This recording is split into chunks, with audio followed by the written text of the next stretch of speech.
Subscribe कीजिए मेरे channel maths with पूजा को और बेल आइकन को दबाना ना भूलें, जिससे आप मेरे मैथ लेक्चर्स को सबसे पहले देख सकें। मेरे वीडियो लेक्चर्स को शेयर कीजिए। Thank you. Welcome again students, कैसे हैं आप सब। हम कर रहे हैं आजकल chapter number 2 relations and functions, और उसमें types of functions, different functions मैंने आपको बता दिए, उनके ग्राफ्स, उनके डोमेन, उनका रेंज सब हमने डिस्कस किया है लास्ट लेक्चर तक। और आज हम डिस्कस करने जा रहे हैं algebra of real functions. Algebra हम अपनी छोटी क्लासेज में अलजेब्रा पढ़कर आ रहे हैं। What do you mean by algebra? Algebra means plus, minus, multiply, divide, ये सब अलजेब्रा है, बीजगणित है। तो अब हम क्या करें, रियल फंक्शंस पे करें क्या जमा? यस, अब हम रियल फंक्शंस की प्लस, माइनस, मल्टीप्लाई, डिवाइड सब सीखने जा रहे हैं। तो कैसे करेंगे और क्या क्या उनमें कंडीशंस होंगी वो सब अब हम यहाँ देखेंगे। तो सबसे पहले हम बात करते हैं addition of two real functions. Addition of two real functions, ठीक है भाई। तो इसके लिए क्या हुआ, मान लीजिए कि f कोई फंक्शन है a से b पर या x से r पर। आपको ये ध्यान रखना है, we are dealing with real functions. तो जो ये x है ये भी r का ही सबसेट है। ये बात मैं अपने लेक्चर्स में ही आपको बता चुकी हूँ कि what do you mean by real valued function and the real function. तो ये f एक फंक्शन है, g कोई और फंक्शन है x से r तक। क्लियर? तो अगर हम f प्लस जी डिफाइन करना चाह रहे हैं जो कि इनकी एडिशन को दिखाता है, तो वो भी दोनों के डोमेन x से r पर ही जाएगा। ये बात ध्यान रखने की, दोनों का डोमेन सेम होना चाहिए, only then we can add. तो वो क्या बनेगा, f plus G over x के ऊपर करेंगे तो वो बनेगा fx प्लस gx। ठीक है, जस्ट हमने उस पॉइंट पर उस पॉइंट से जो f फंक्शन से वैल्यू आ रही है वो ले लेनी है, उस पॉइंट की जो g फंक्शन से वैल्यू आ रही है वो ले लेनी है, और दोनों वैल्यूज़ को हमने ऐड कर देना है। इसको मैं साथ साथ यहाँ एक एग्जांपल से आपको क्लियर करती हुई चलूँगी कि ये है आपका example number 16 of NCERT, and we are given that f of x is x square and g of x is equal to 2x plus 1। Clear है, बात समझ आ रही है भैया आपको? fx का मतलब x स्क्वेयर है, यानी 1 का मतलब 1 स्क्वेयर, 2 का मतलब 2 स्क्वेयर, 3 का मतलब 3 स्क्वेयर एंड सो ऑन। और यहाँ 1 का मतलब है कि 1 रखेंगे तो 3 आएगा, 2 रखेंगे तो 5 आएगा, 3 रखेंगे तो 7 आएगा एंड सो ऑन। ये दो फंक्शंस हमें गिवन है। अब इनका अगर हमें एडिशन करना हो तो हम कैसे करेंगे? तो बिल्कुल सिंपल, देखिए f plus G over x, ठीक है, f plus G over x। Brackets यहाँ आप ना लगाएं तो चल जाएगा, बट x पर आपने ब्रैकेट जरूर लगाना है, ठीक है। तो ये क्या बनेगा, f of x plus g of x। f of x का मतलब क्या है, x स्क्वेयर, और g ऑफ x का मतलब क्या है, 2x प्लस 1। दोनों को कंबाइन कर दीजिए, x square plus 2x plus 1, और ये हमारा f प्लस g फंक्शन बन जाएगा। बिल्कुल आसान सा क्वेश्चन था। दोनों फंक्शंस को ऐड कर दीजिए तो हमारी क्या आ जाएगी, addition of two real functions. Clear है? अब यहाँ इसका बेनिफिट क्या है कि कई बार हमें देखो वैल्यू निकालनी है। f की वैल्यू हमने 3 पे निकाली तो कितना आ रहा है, 3 स्क्वायर 9 आ रहा है। g की वैल्यू हमने 3 पे फाइंड की तो कितना आ रहा है, 2 इंटू 3 प्लस 1 यानी 7 आ रहा है। फिर हम इन्हें ऐड कर रहे हैं तो 16 आएगा। इसके बजाय अगर मैं इन दोनों को डायरेक्ट f प्लस जी की वैल्यू हम 3 पे फाइंड करें तो 3 स्क्वायर प्लस 2 इंटू 3 प्लस 1 वही 9 प्लस 6 प्लस 1 वही 16 आ गया। और यहाँ से भी जो है हमारी वैल्यू कितनी आ रही थी, 16 आ रही थी। तो ये x के प्लेस पर अगर मैं 3 लगाती हूँ तो f प्लस जी की वैल्यू जो 3 पर आ रही है वो f की वैल्यू 3 पर और g की वैल्यू 3 पर आ रही है, उन्हीं के सम के इक्वल हो जाता है। और एडिशन में कोई रिस्ट्रिक्शन भी नहीं लगती है हमारी, ठीक है, हम डायरेक्ट ऐड कर सकते हैं। And on the same line हम क्या कर सकते हैं, subtraction of two real functions. ठीक है भाई, तो सब्ट्रैक्शन भी अब मैं डायरेक्ट बताने जा रही हूँ आपको। इसी तरह f फंक्शन है, g फंक्शन है, तो f माइनस जी भी आपका फंक्शन हो जाएगा x से r तक, और f माइनस जी ओवर x आपका क्या होगा, ये होगा fx माइनस जी एक्स। ठीक है ना, x की वैल्यू f के रिगार्डिंग निकाल लीजिए, x की वैल्यू g के रिस्पेक्ट में निकाल लीजिए और उन्हें माइनस कर दीजिए। तो ये तो आपका हो गया फर्स्ट पार्ट। अब हम सेकंड की बात करें तो f माइनस जी ओवर x फाइंड करना है। माइनस में ध्यान रखना है, माइनस में साइन इधर उधर गड़बड़ कर देता है कई बार। तो आप यहाँ लिखेंगे f of x minus G of x। Clear, f of x कितना है, X square minus g of x में दो टर्म्स हैं तो आपने ब्रैकेट लगानी है, नहीं तो गड़बड़ हो जाएगी। और ये माइनस अंदर जाके ओपन होगा तो ये बनेगा x square minus 2x minus 1। अगर आप ब्रैकेट नहीं लगाते तो कई बच्चे क्या करते हैं कि इसी के आगे माइनस लगा देंगे और 1 को प्लस का कर देंगे, जिससे ये गलत हो जाएगा। तो ये बेटा जी आपका आ गया f minus G X that represent difference of two real functions. ये बिल्कुल आसान था, यहाँ तक कोई दिक्कत नहीं थी। अब जब हम मल्टीप्लाई की बात करते हैं तो फंक्शन में हम दो तरह की मल्टीप्लाई की बात करते हैं। वो पहली मल्टीप्लिकेशन क्या है, ध्यान देंगे कि मल्टीप्लिकेशन, ध्यान देना भाई, multiplication of a function by a scalar. Scalar word मेरे ख्याल से नया नहीं होना चाहिए, फिर भी मैं बता दूं, स्केलर मीन्स कांस्टेंट। फंक्शन की फंक्शन से मल्टीप्लाई नहीं कर रहे हैं हम, किसी एक फंक्शन को किसी एक स्केलर से मल्टीप्लाई करने जा रहे हैं। मान लीजिए fx अगर कोई फंक्शन है वही x से r तक, और अल्फ़ा कोई स्केलर है, अल्फ़ा इज एनी स्केलर या कांस्टेंट, तो अल्फ़ा इंटू fx ये हम करते हैं। तो अल्फ़ा f ओवर x का क्या मतलब है कि fx को अल्फ़ा से मल्टीप्लाई कर दीजिए, यानी आप पहले फंक्शन की वैल्यू निकाल के फिर आप उस अल्फ़ा यानी कांस्टेंट से मल्टीप्लाई करते हो तो कोई फ़र्क नहीं पड़ेगा। तो स्केलर मल्टीप्लिकेशन का एग्जांपल इसमें गिवन नहीं है, तो मैं अपनी तरफ से ये आपको करा रही हूँ। मान लीजिए ये fx है आपका और मैंने निकालना है 3f फाइंड करना है, तो 3f को मैं x पर लेके जाती हूँ तो ये बन जाएगा 3 टाइम्स ऑफ fx। 3 को एज इट इज रखते हैं, fx की वैल्यू कितनी है, एक्स स्क्वेयर। तो सिंपल सी बात है कि किसी भी फंक्शन को अगर किसी स्केलर से मल्टीप्लाई करना है तो वो स्केलर उसकी हर टर्म के साथ आ जाएगा। g में फ़र्क रहेगा भाई, 3g हमने निकालना है, तो 3g ऑफ x का मतलब 3 इंटू जी एक्स की वैल्यू को 3 से मल्टीप्लाई करना है, और gx की वैल्यू आपकी कितनी है, 2x प्लस 1 है, तो ये बन जाएगा 6x प्लस 3। क्लियर, फ़र्क समझ आ रहा है। ऊपर एक ही टर्म थी तो कोई ज़्यादा दिक्कत नहीं आई थी हमें, नीचे 2 टर्म हैं तो 6x प्लस 3 आ रहा है। तो ये है multiplication of a function by a scalar. और अब चौथा कॉन्सेप्ट जो आ जाता है वो आ जाता है multiplication of two functions.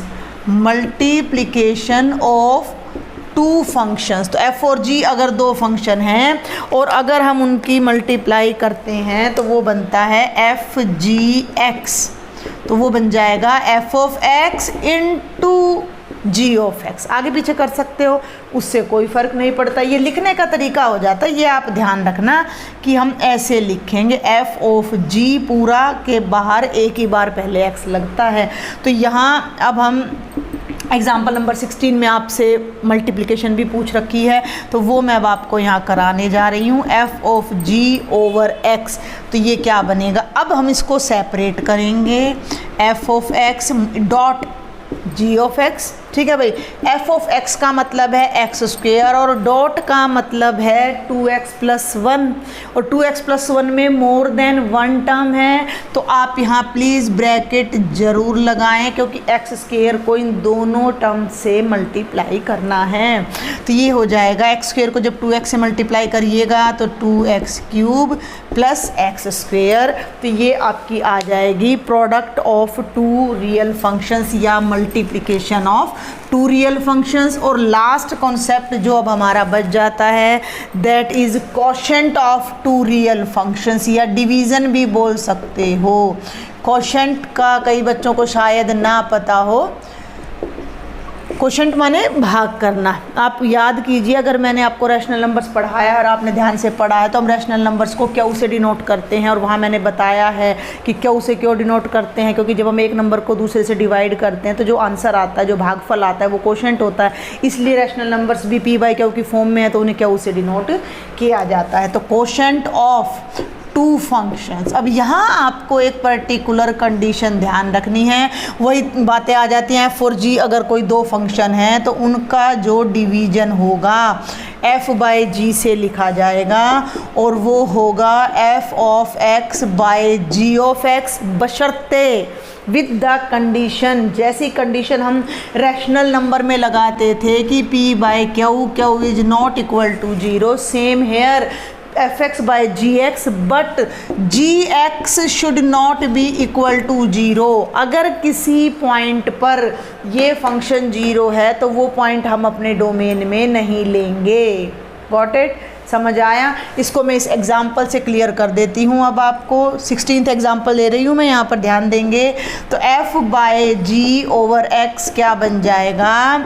fx divided by gx। fx है बेटा gx स्क्वेयर और gx है 2 + 1 with respect to the condition कि 2x + 1 0 नहीं होना चाहिए। और 2x + 1 0 कब होगा?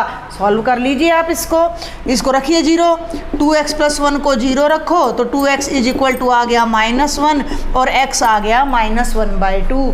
तो ये फंक्शन जब हेल्ड करेगा जब x -1/2 नहीं होगा। ठीक है भाई? तो इसको आप लिख दीजिए x square by 2x + 1 when x is not equal to -1/2। तो ये कंडीशन आपने ध्यान रखनी है। अब हमारा एक लास्ट एग्जाम्पल और रह जाता है इस एक्सरसाइज का और इस चैप्टर का भी, कि ये क्या कहता है कि let fx is equal to √x and gx is equal to x be two functions defined on the set of non negative real numbers. इस बात का क्या मतलब है? नॉन नेगेटिव रियल नंबर्स की जितने भी रियल्स हैं वो 0 या 0 से ग्रेटर हैं। ठीक है? उन पर ये फंक्शंस डिफाइंड हो रहे हैं। तो पहली बात जो हमने फाइंड करनी है वो है f + g ओवर x। कर देते हैं फटाफट से।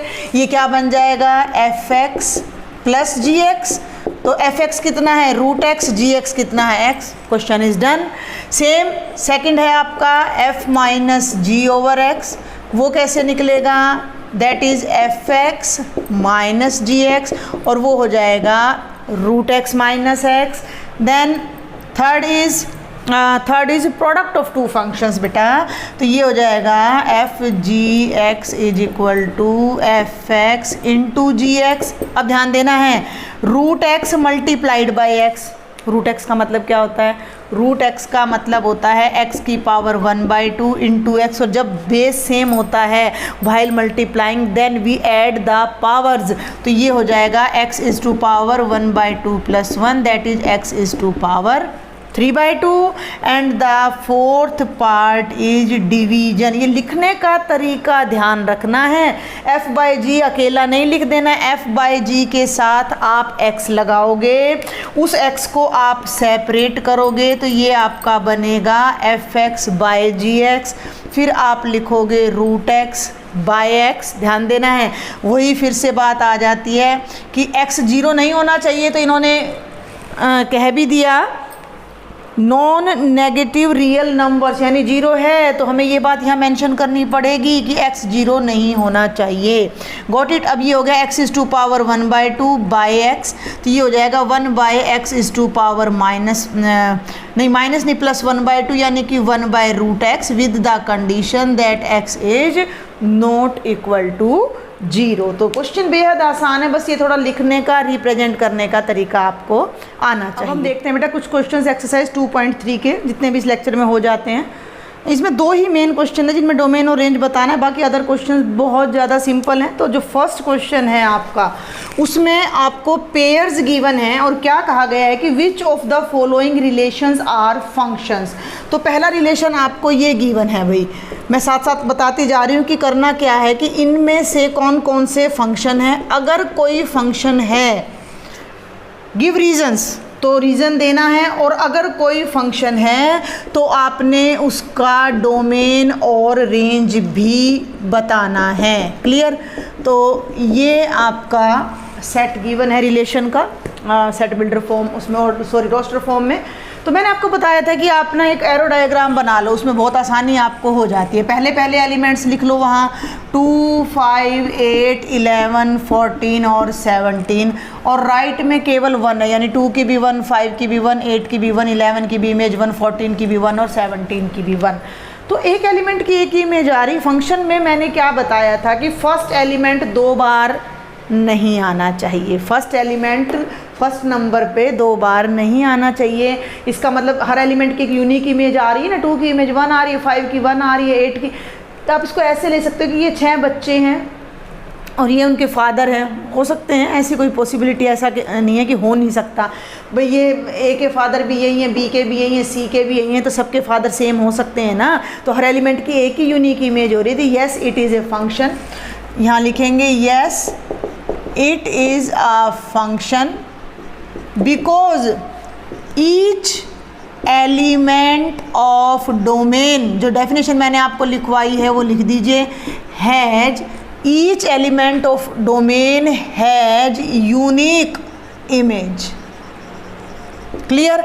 अब आपने इसका डोमेन बताना है, तो डोमेन में तो लिख दीजिए 2, 5, 8, 11, 14 और 17, ये डोमेन लिखने का तरीका है। और रेंज ऑफ एफ फंक्शन है, yes it is a function, तो आप इसको नाम दे दीजिएगा से एफ, यहाँ कह दीजिएगा से एफ। मान लिया ये एफ फंक्शन है, तो रेंज में केवल और केवल 1 आ रहा है। तो बहुत आसान सा क्वेश्चन था आपका ये।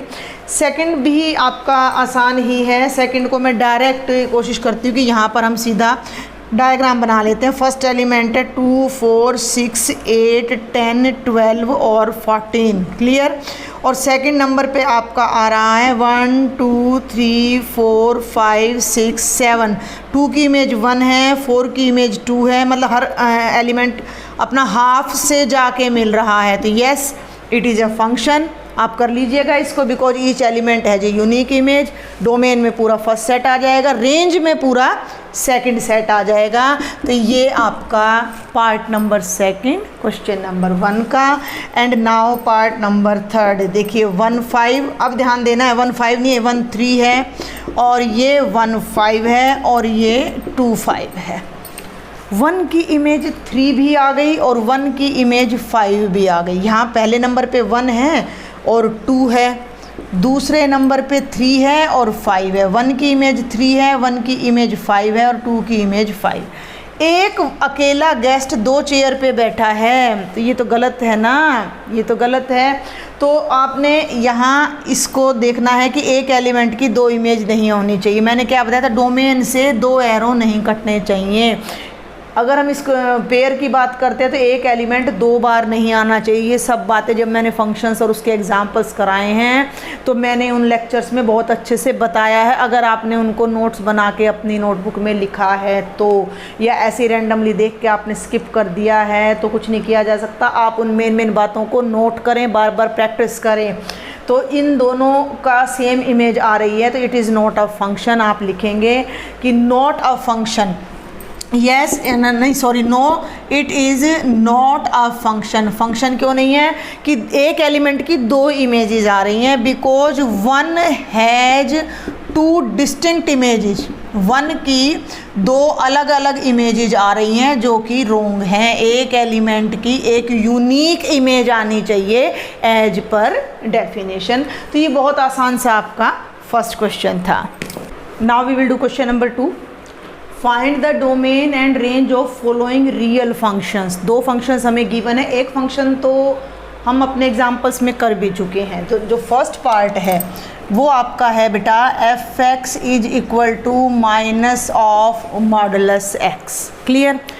इसका हमने डोमेन बताना, रेंज बताना है। डोमेन और रेंज के लिए मैंने बताया था कि x की हमने ऐसी वैल्यू रखनी है जिसके लिए f(x) मस्ट बी, यहाँ बल्कि हम हैशटैग लगाते हैं और यहाँ लगाते हैं star, must be number 1 finite, number 2 definite, clear, और number 3 it must be real.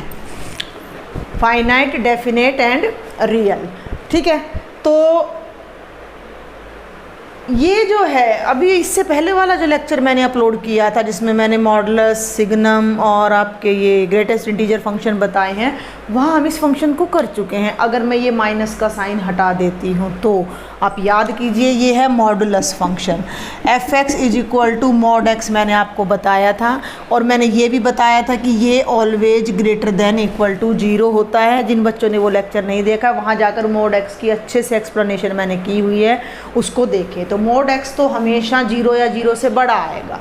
जहाँ तक डोमेन की बात है तो इसके अंदर हर रियल नंबर रखा जा सकता है, तो इसमें भी कोई भी रियल नंबर रख लो, एक ही आंसर आएगा, हर बार रियल आंसर आएगा और डेफिनेट आंसर आएगा। तो यहाँ हम इसको डायरेक्ट करेंगे। इसका जो डोमेन है वो R है। R का मतलब है set of all real numbers. लेकिन जब इसकी रेंज की बात आ जाती है, रेंज की, तो आप ये ध्यान करें कि mod x जो है वो always greater than equal to 0 है, यानी कि यहाँ जो नंबर आ रहा है वो 0 या 0 से बड़ा है।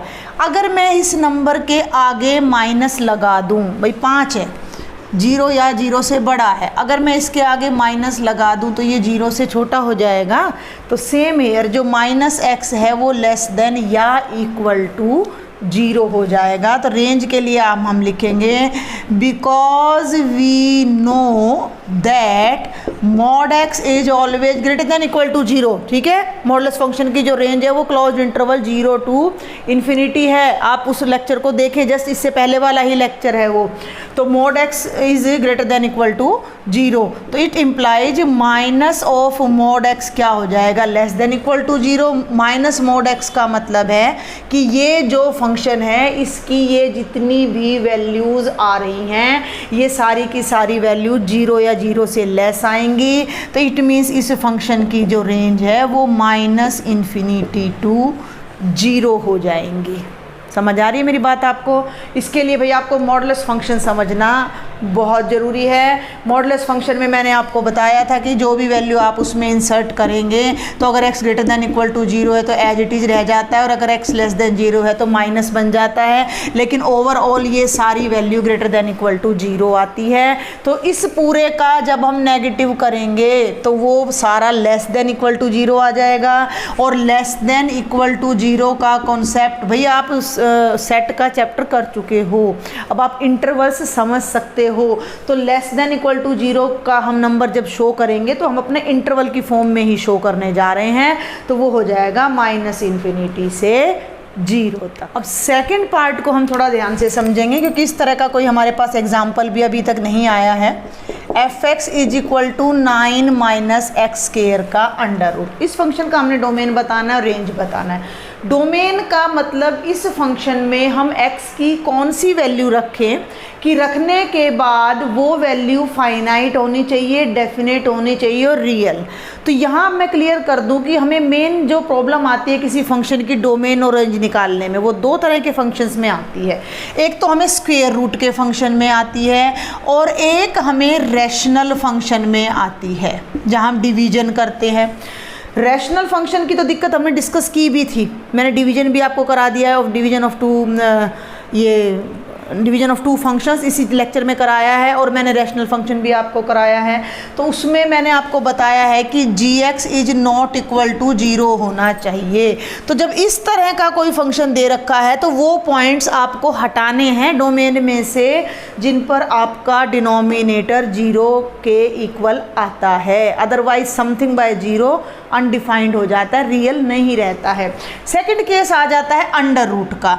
अंडर रूट में जो भी फंक्शन है, अब आपने ये ध्यान रखना है कि आप 10th क्लास तक जो भी स्क्वायर रूट निकाल कर आए हो वो पॉजिटिव नंबर का निकाल कर आए। अब मैं कहूँ 4 का स्क्वायर रूट तो आप निकाल दोगे +-2, लेकिन मैं कहूँ -4 का स्क्वायर रूट तो आप फाइंड नहीं कर सकते।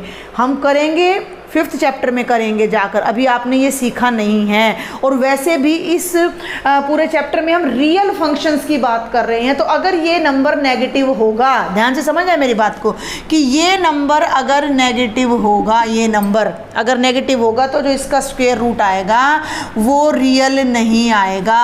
अगर fx लेस देन 0 हो गया, समझ रहे हो, ये वैल्यू 0 हो गई तो ये अंदर की टर्म अगर 0 हो गई तो ये सारे का सारा अनरियल आ जाएगा। तो जब भी कोई स्क्वायर रूट का क्वेश्चन आता है तो आपने x की वही वैल्यूज लेनी है जो इस पूरी टर्म को पॉजिटिव बना दे। क्लियर? तो पहले हम बात करते हैं डोमेन ऑफ f की। बड़े ध्यान से समझना है ये क्वेश्चन आपने, डोमेन ऑफ f, ठीक है भाई। Because fx is equal to 9 minus x square under root, fx is equal to 9 minus x square under root. तो हम क्या लिखेंगे कि for real function, for real function 9 minus x square must be greater than equal to 0। भैया अगर 0 हो गया तो अंडर रूट 0 आ जाएगा, अगर ये 0 से बड़ा हो गया तो अंडर रूट पॉजिटिव आ जाएगा, चाहे डेसिमल में आओ। लेकिन अगर ये अंदर वाली टर्म 0 से छोटी हो गई, ये अंदर वाली टर्म अगर 0 से छोटी हो गई तो सारा आंसर इमेजनरी आ जाएगा, रियल नहीं आएगा। इसे अब हम कैसे सॉल्व करें? एक्स स्क्वायर को आप राइट साइड में ले जाओ, मैं सिंपल से सिंपल तरीके से करना बताऊंगी इसको।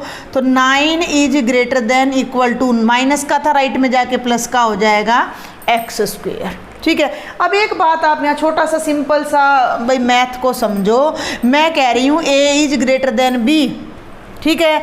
अगर मैं कह दूँ b is less then a तो क्या ये दोनों बातें अलग अलग हैं?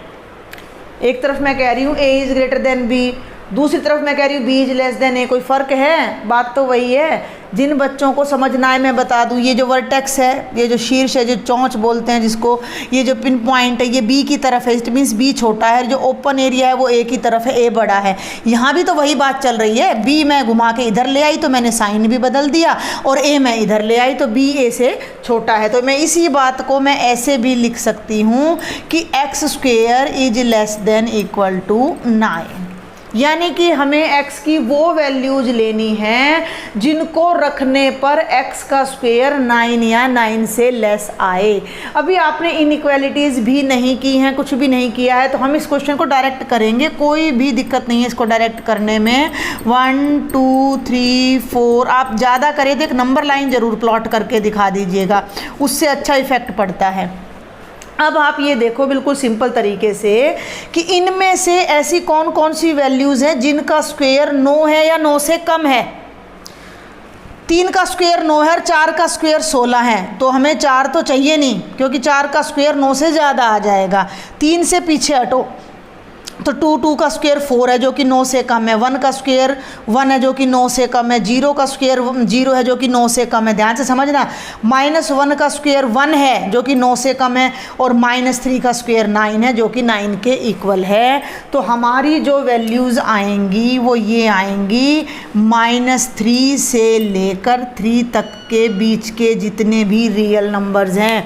बीच में आप 2.2 ले लो यहाँ, तो 4.84 आपका स्क्वायर आ जाएगा, और वो भी 9 से क्या होगा, लेस होगा। तो इसको यहाँ पर शो करके आप डायरेक्ट लिख दो कि x बिलोंग्स टू -3 to 3, यानी x की वैल्यू -3 से ग्रेटर होनी चाहिए और 3 से लेस होनी चाहिए, तभी हमारा जो ये स्क्वायर क्वांटिटी है ये पॉजिटिव बनेगी और तभी हमारा ये आंसर रियल आएगा। आप इस बात को एक बार करके देखो ना भाई, ये नहीं है कि मैंने कहा और आपने कर दिया, इसके तरीके हैं। इनइक्वालिटी आती है आपका 6th चैप्टर, उसमें सीखते हैं हम। तो अभी हम यहाँ पर अपना टाइम वेस्ट नहीं करेंगे, जब आप वहाँ जाओगे अपने आप सीख जाओगे, तो इसके लिए कोई मार्क्स आपके डिडक्ट नहीं होते हैं। अब मैं कह रही हूँ कि जो x की वैल्यू है वो -3 और 3 के बीच में है। तो अब हम चेक करते हैं 9 माइनस एक्स स्क्वेयर का अंडर रूट, ठीक है भाई, ये हमारा fx है। तो जब मैं यहाँ -3 रखती हूँ, -3 रखती हूँ तो 9 माइनस -3 का स्क्वायर स्क्वेयर 9 माइनस 9 जीरो का अंडर रूट 0 बन गया। जब मैं यहाँ माइनस का 2 रखती हूँ, ध्यान देना है, तो 9 माइनस माइनस 2 का स्क्वेयर 9 माइनस 4 और वो हो गया रूट 5। रूट 5 भी आपका 0 से बड़ा है। जब मैं यहाँ रखती हूँ -1 तो -1 का स्क्वेयर 1 बनेगा। रूट 8 जो कि बनेगा 2 रूट 2 ये भी 0 से बड़ा है। 0 रखिएगा तो 9 माइनस 0 यानी 9 आएगा और 9 का रूट आपका +-3 एंड सो ऑन। तो सारी की सारी वैल्यूज़ आपकी 0 से बड़ी आएंगी। जब आप 1 रखोगे तो भी 9 माइनस 1 रूट 8 आएगा। अब यहाँ एक बात मैं आपको बताऊँगी अभी, और f ऑफ 2 रखिएगा तो 9 माइनस 4 यानी कि +-√5 आएगा एंड सो ऑन। तो इट मीन्स हमारी जितनी भी वैल्यूज आ रही हैं वो रियल आ रही है, तो हमारा तो डोमेन है वो बिल्कुल ठीक है। अब बात करते हैं रेंज की। अब यहाँ रेंज में थोड़ी सी गड़बड़ हो जाती है कई बार। क्या दिक्कत है कि देखिए जो अंडर रूट है जनरली हम क्या मानकर चलते हैं कि जो स्क्वायर रूट है वो +-2 होता है। तो अभी मैंने यहाँ लिखा भी है, ये देखो +-3 मैंने यहाँ लिखा भी है, 9 का भी लिखा है, इसका भी प्लस माइनस आएगा, इसका भी प्लस माइनस आएगा। इट मीन्स अगर मैं यहाँ पर एक डोमेन बना लूँ, x सेट ले लूँ और मैं यहाँ y सेट ले लूँ तो -3 -2 रियल्स हैं सारे, लेकिन मैंने वही लिए हैं जो हमें चाहिए। और भाई 0 1 2 3 -1 -2 -3, ठीक है भाई। अब मेरी बात ज़रा ध्यान से समझना, हम फंक्शन कर रहे हैं और फंक्शन में एक एलिमेंट की एक ही इमेज आती है, ठीक है, एक एलिमेंट की एक ही इमेज आती है। मैंने 3 को पकड़ लिया, 3 को पकड़ूँ या 0 को पकड़ लेते हैं, ठीक है भाई, 1 को, बल्कि 1 को ले लो, चलो 1 को पकड़ लिया मैंने। 1 को जब मैंने यहाँ रखा, 1 को जब मैंने यहाँ रखा, -1 है भैया, तो 1 को जब मैंने यहाँ रखा तो मेरा आंसर आ रहा है √8। √8 को जब मैं खोलूँगी तो +-2 √2 आएगा, यानी y की fy, ये fxy होता है ना, y की 2 वैल्यूज़ आ गई। 1 रखने पर एक वैल्यू 2 √2 का मतलब 1.4 होता है, 2 से मल्टीप्लाई करोगे 2.8 समथिंग, तो यहाँ कहीं बीच में आपका आएगा 2 √2, ठीक है। और एक बार आपका -2 √2, तो 1 से ये 2 इमेजेस आ गई तो हमारा फंक्शन रॉन्ग हो जाएगा। दूसरी बात, हमें यहाँ क्लियर कट कहा गया है कि अंडर रूट के आगे प्लस साइन है, तो हमने एक ही वैल्यू इसकी लेकर चलनी है। तो अब आप ये देखें कि जब आप यहाँ पर 0 से लेकर और -3 से लेकर 3 तक की वैल्यूज यहाँ पुट कर रहे हो तो आपके जो आंसर आ रहे हैं वो 0 से लेकर, और लास्ट वैल्यू आप 3 रख लीजिए, 1 रख लीजिए, तो आपका कितना आ रहा है, ये रहा 0 आ रहा है, √5 आ रहा है, 2 √2 आ रहा है और 3 आ रहा है। तो ये वैल्यू हमें रिजेक्ट करनी पड़ेगी माइनस वाली, क्योंकि y का आंसर हमने नेगेटिव नहीं लेना है। तो y के सारे आंसर केवल और केवल प्लस में ही चलेंगे। तो 0 पर वैल्यू 0 आ जाएगी, 1 पर वैल्यू ये आ जाएगी, 2 रखोगे, ये देखो 2 पर वैल्यू कितनी आ रही है, √5 आ रही है, 3 रखोगे तो आपकी वैल्यू 0 आ जाएंगी, 0 रखोगे तो आपकी वैल्यूज़ 3। तो आपकी जो रेंज आएगी वो 0 से 3 तक आने वाली है। अब इस चीज़ को हम प्रूव कैसे करें कि भाई हमारी जो रेंज है वो 0 से 3 तक आने वाली है। तो रेंज निकालने का, अभी देखो लास्ट क्वेश्चन था मॉडुलस का, और मॉडुलस का मैं आपको पहले डिस्कस कर चुकी थी, इसलिए मैंने डायरेक्ट बता दिया था। अदरवाइज रेंज निकालने का क्या तरीका, रेंज का मतलब हमने किसकी वैल्यू निकालनी है, y की वैल्यू निकालनी है। तो अब हम क्या करेंगे रेंज निकालने के लिए, रेंज ऑफ fx। तो इसके लिए हम क्या करते हैं कि हम इस फंक्शन को y मानेंगे, ठीक है। तो y = 9 - x² का अंडर रूट, बोथ साइड्स हम स्क्वेयर कर लेते हैं, स्क्वेयरिंग बोथ साइड्स, ध्यान देना है भाई। तो y² हो जाएगा 9 - x², x² को लेफ्ट में ले आओ और 9 - y² को आप राइट में ले जाओ, और इसको हमने बिल्कुल इसी तरह डील करना है जिस तरह से हमने ये वाला डील किया है। क्लियर, x² 9 - y² है तो x हमारा क्या हो जाएगा 9 - y² का अंडर रूट। तो तो अंडर दिस सेम कंडीशन, यहाँ बिल्कुल इसी कंडीशन से ध्यान देना है, बिल्कुल इसी तरह वही फंक्शन आगे, ये y बराबर था, ये x बराबर आ गया। जब हमने इसको सॉल्व किया, अब ये रियल होना चाहिए भाई, x तो रियल है, x हम पहले ही कह चुके हैं कि किसको बिलोंग कर रहा है, -3 से 3 को, यानी रियल है। तो x रियल कब होगा, जब ये अंदर वाला रियल होगा। अब ये अंदर वाला रियल कब होगा, जब 9 - y² 0 से बड़ा होगा, यानी कि y² 9 से बड़ा होगा, यानी y किसको बिलोंग करेगा, -3 से 3 को।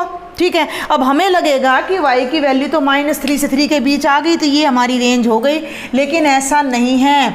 ये हमारा y है, तो पहले आप इसको और फिर इसको दोनों को लेकर चलिए इकट्ठा मिला करके। इसमें y की वैल्यू केवल पॉजिटिव है, तो इसमें से जो नेगेटिव वैल्यूज़ हैं उन्हें हम यहाँ से हटा देंगे। और हम कैसे करेंगे, यूजिंग 1 and 2, y की वैल्यूज़ केवल और केवल 0 से 3 आ जाएंगी। इक्वल नहीं लगेगा भाई, sorry, y belongs to 0 to 3।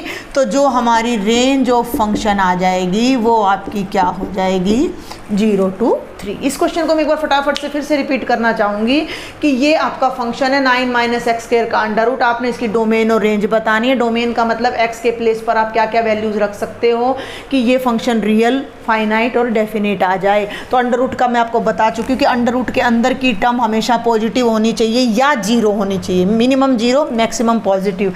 तो इट मीन्स हमने ले लिया कि 9 - x² पॉजिटिव होना चाहिए, 0 0 से बड़ा। x² को राइट में ले गए, ये हमने जब उल्टा है तो मैंने साइन भी उल्टा कर दिया है, मैंने आपको बता दी उसकी सारी डिटेल, x² <= 9। तो ये कॉन्सेप्ट मैंने आपको डायरेक्ट नंबर लाइन से बता दिया। अदरवाइज हम इसको यहाँ पे फैक्टराइज करके 3 - x × 3 + x > 0 करके और वगैरह करके करते हैं, जो कि लीनियर इनइक्वालिटी चैप्टर नंबर 6 में आता है। तो आप यहाँ डायरेक्ट ऑब्जर्व करके आप डायरेक्ट लिख सकते हो कि x बिलोंग्स टू -3 to 3। जब भी x की वैल्यू -3 और 3 के बीच में लाई कर रही है तो स्क्वायर हमेशा 9 या 9 से लेस है। इट मीन्स हमारी जो ये वैल्यू है ये रियल आ रही है, तो हमारा ये पर्टिकुलर डोमेन हो जाता है। इस डोमेन को लेकर मैंने आपको इसको पहले सॉल्व करके दिखाया था ताकि आपको क्लियर हो जाए माइंड में कि रेंज कैसे निकलेगी। अब रेंज का मतलब है हमने y की वैल्यू निकालनी है अंडर द गिवन कंडीशन, इसको सेटिस्फाई करते हुए y की वैल्यू निकालनी है। तो इसको हमने y ले लिया, y तो होता ही है, ये स्क्वेयरिंग कर दिया बोथ साइड्स, x को सेपरेट करके as a function of y बना दिया, x को y का फंक्शन बना दिया। अब हमारा x रियल है और x इस पर डिपेंड कर रहा है, तो ये रियल कब होगा, जब 9 - y² > 0 होगा। अब इसमें और इसमें, जहाँ मेरी फिंगर्स हैं दोनों, ध्यान दें, इसमें और इसमें कोई डिफरेंस नहीं है, ये y में है और ये x में है, तो सेम कंडीशन यहाँ आ जाएगी। y² उल्टा कर गई भाई मैं, y² <= 9, y² <= 9। तो y² जब <= 9 है तो इट मीन्स y -3 और 3 के बीच होना चाहिए अंडर द सेम कंडीशन, यानी कि हमारी रेंज भी -3 और 3 के बीच होनी चाहिए। बट नो, ये यहाँ भी मैं बता चुकी हूँ कि रेंज -3 और 3 के बीच अगर हो गई तो एक एलिमेंट की 2 इमेजेस आ जाएंगी जो कि फंक्शन की कॉन्ट्राडिक्शन हो जाएगी। दूसरी बात, y यहाँ पॉजिटिव दे रखा है, तो आप डायरेक्ट इसको लिखिए कि यूजिंग 1 and 2, यहाँ y की वैल्यू नेगेटिव पॉजिटिव दोनों आ रही है, यहाँ y की वैल्यू पॉजिटिव आ रही है, तो इनको मिक्स करके, इनकी इंटरसेक्शन करके हम लिखेंगे कि y जो है वो 0 से 3 तक है। नेगेटिव वैल्यूज़ को हम, भाई ये -3 है और ये 3 है और बीच में 0 है, तो 0 से इधर सारी नेगेटिव्स हैं उन्हें हम छोड़ देंगे और जो रेंज है हमारी वो 0 to 3 आ जाएगी। तो आज के लेक्चर में बस इतना ही। अगर आप में से कुछ स्टूडेंट चाहेंगे कि मैं डोमेन और रेंज के आपको कुछ एक्स्ट्रा क्वेश्चंस कराऊं, क्योंकि देखिए एनसीईआरटी में बहुत लिमिटेड से क्वेश्चन आपको गिवन है, तो मैं 15-20 क्वेश्चन आपको स्पेशल डोमेन एंड रेंज के करा दूंगी कि डोमेन कैसे फाइंड करते हैं, रेंज कैसे फाइंड करते हैं, वो तब जब आप इंटरेस्टेड होंगे। तो जो स्टूडेंट इंटरेस्टेड हों डोमेन एंड रेंज के क्वेश्चन के लिए, वो मुझे कमेंट बॉक्स में लिख दीजिएगा, अकॉर्डिंगली मैं आपको क्वेश्चन करा दूँगी। अदरवाइज एनसीईआरटी तो हमारी लगभग कंप्लीट होने वाली है। 2.3 के 4 ही क्वेश्चंस रह जाते हैं, जो मैं 3 ही क्वेश्चंस रह जाते हैं। नेक्स्ट वीडियो लेक्चर में मैं आपको बताती हूँ, अदरवाइज ये काफ़ी लेंथी लेक्चर हो जाएगा। और अगर आपको मेरे लेक्चर्स अच्छे लगते हैं, समझ आते हैं, then please subscribe my channel, share with your friends. Thank you.